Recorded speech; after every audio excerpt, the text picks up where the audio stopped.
ہم میں سے کوئی بھی شادی پر نہیں جائے گا۔ فاخرہ بیگم نے حتمی انداز میں کہا۔ قطع رحمی حرام ہوتی ہے مما، اور ہم یہ گناہ نہیں کریں گے۔ کوئی اگر غلط کرتا ہے تو اس کا مطلب یہ نہیں کہ ہم بھی اس کے ساتھ ویسا ہی کریں۔ ہم شادی پر ضرور جائیں گے، آپ لوگ تیاری کیجیے۔ حوریہ نے سنجیدگی بھرے انداز میں کہا۔ تمہارا دماغ خراب ہو گیا ہے؟ تم جانتی ہو نا کہ تمہارے ساتھ ان لوگوں نے کیا سلوک کیا تھا؟ وہ عادل محبت کا دعویٰ کرنے والا ایک ذرا سی آزمائش پر پورا نہیں اتر سکا۔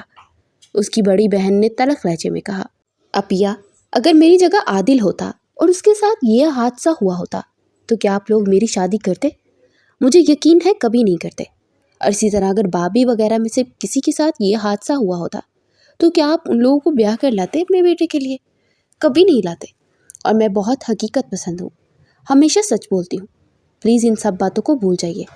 میں بھی بھولنا چاہتی ہوں، اور میرے لیے اللہ پاک نے کوئی ایسا انسان رکھا ہوگا جو کہ مجھ سے محبت کرے گا اور میری عزت بھی کرے گا۔ میں ابھی اس محرومی کے ساتھ نہیں جینا چاہتی، اس لیے میں کسی ایسے انسان کا چاہتی ہوں ساتھ جو میری اس محرومی کو دور کر سکے۔ وہ اطمینان سے بولی تو سب لوگ چپ ہو گئے۔ پھر ان لوگوں نے عادل کی شادی پر شرکت کی۔ ہر ایک حوریہ کو دیکھ کر چاہ مگویاں کر رہا تھا اور اسے طرز بڑی نگاہوں سے دیکھ رہا تھا، مگر وہ چہرے پر دھیمی سی مسکراہٹ سجائے اپنے غم کو پیتے ہوئے سب سے بڑی خندہ پیشانی سے ملی تھی۔ وہ حسین ترین لڑکی، صاف ستھرے دل و مالک کی، اور اپنے نام کی طرح حوروں جیسی۔ حوریہ خان کے نصیب میں نہ جانے کیا لکھا تھا، لیکن وہ اس بات پر یقین رکھتی تھی کہ آسمانوں پر بھی اس کا نصیب جس شخص کے ساتھ جوڑ دیا گیا ہے وہ عادل نہیں کوئی اور ہے، اور اسے اپنے نصیب میں لکھے ہوئے شخص کا شدت سے انتظار تھا، اور شاید وہ بھی اس کی طرح کوئی ادھورا ہی ہوگا، اور وہ دونوں ادھورے مل کر مکمل بنیں گے، اور یہی آسمانوں پر اللہ نے لکھ دیا تھا۔ وہ اپنے کمرے میں گمسم سا بیٹھا تھا اور اس کی آنکھیں نم تھی۔ ایک فیصلہ اسے آج لینا تھا، مگر وہ کشمکش میں مبتلا تھا۔ اس نے ایک بوجھل سی سانس خارج کی اور سامنے لیٹے اپنے لختے جگر کو دیکھا جو کہ کاٹ میں لیٹا کلکاریاں مار رہا تھا۔ وہ اٹھا اور اس کے پاس بیٹھ کر اپنی انگلی اس کی طرف بڑھائی تو اس نے انگلی تھام کر مزید خوش ہونا شروع کر دیا۔ زینیہ، یہ تم نے کیا کیا؟ میرے بارے میں ایک بار نہیں سوچا۔ چلو ٹھیک ہے، تم نے میرے بارے میں نہیں سوچا، مان لیا، مگر ہمارے بچے کے بارے میں سوچ رہی تھی۔ کاش تم نے اتنا بڑا فیصلہ لینے سے پہلے ایک بار سوچا ہوتا۔ وہ بند آنکھوں کے پیچھے اس کے چہرے سے مخاطب ہوا۔ پھر وہ نازک سے اذان کو گود میں لیے باہر نکلا تو راشدہ بیگم جو کہ صوفے پہ بیٹھی تسبیح کے دانے گرا رہی تھی اسے آتا دیکھ کر اٹھ کر وہاں سے جانے لگی۔ وہ ان کا ہاتھ پکڑ کر بولا، پلیز امی، اس طرح کا رویہ مت رکھیں مجھ سے، میں ٹوٹ چکا ہوں، پہلے ہی بہت اذیت اور تکلیف میں ہوں، اب مزید اور نہیں۔ آپ نے پچھلے 3 دن سے مجھ سے بات تک نہیں کی ہے، آپ اچھی طرح جانتی ہیں کہ میرے لیے آپ کیا اہمیت رکھتی ہیں۔ وہ ان کے ہاتھ تھام کر نم لہجے میں بولا تھا، میں اگر تمہارے لیے اہمیت رکھتی تو تم میری بات ضرور مانتے، مگر تمہارے لیے صرف وہی اہمیت رکھتی ہے جو تمہیں دھوکہ دے کر چلی گئی۔ تمہارے اندر کی غیرت مر گئی ہے کیا؟ اگر تمہیں میری بات منظور نہیں تو میں بھی تم سے بات نہیں کروں گی۔ نوفل نے دل پر پتھر رکھ کر کہا، جی مجھے منظور ہے، آپ نے جو میرے لیے فیصلہ کیا ہے میں اس فیصلے پر راضی ہوں۔ یہ الفاظ جیسے اس کی وجود کو چیر گئے تھے، مگر اس کی زبان سے بغیر کسی ہچکچاہٹ کے نکلے۔ راشدہ بیگم کی آنکھوں میں خوشی کی چمک واضح تھی۔ وہ فوراً اٹھ کر بولی، یہ ہوئی نا بات، میں آج ہی رشتے والی سے بات کر کے تمہارے لیے ایک مناسب رشتہ دیکھتی ہوں۔ نوفل نے کچھ نہیں کہا، بس خاموشی سے ان کی بات سن کر سر ہلا دیا۔ اس کے دل میں ہلچل تو مچی تھی، لیکن وہ جانتا تھا کہ یہ فیصلہ اس کے اور اذان کے لیے بہتر ہوگا۔ وہ اپنے اندر کے درد کو دبانے کی کوشش کرتا رہا، جیسے یہ سب کسی اور کی زندگی میں ہو رہا ہو۔ کچھ دنوں بعد راشدہ بیگم نے ایک خوشخبری سنائی، نوفل، میں تمہارے لیے لڑکی پسند کر لی ہے، بہت اچھا گھرانہ ہے۔ جاوید صاحب ہے نا، جاوید انڈسٹری والے، ان کی لڑکی نیک و سلجھی ہوئی ہے، تمہیں بھی پسند آئے گی۔ نوفل نے ان کی بات پر چونک کر انہیں دیکھا۔ اسے لگا کہ کوئی مڈل کلاس سی لڑکی لائیں گی، وہ تو اپر کلاس کی ہی ڈھونڈ لائی تھی۔ ان کی بات پر تھوڑا سا پریشان ہو گیا اور دل میں یہ سوال بھی اٹھا کہ آخر جاوید انڈسٹری کے مالک کو اپنی بیٹی کے لیے ایک شادی شدہ شخص سے کیوں پسند آیا؟ لڑکی والوں کو ہاں بول دوں؟ راشدہ کے سوال پر وہ سر جھٹک کر دھیرے سے سر ہلا گیا۔ دل میں وہی خالی پن سا تھا جو اسے کچھ بھی محسوس کرنے نہیں دے رہا تھا۔ وہ خود کو سمجھا چکا تھا کہ زندگی اب اسے یہی راستہ دکھا رہی ہے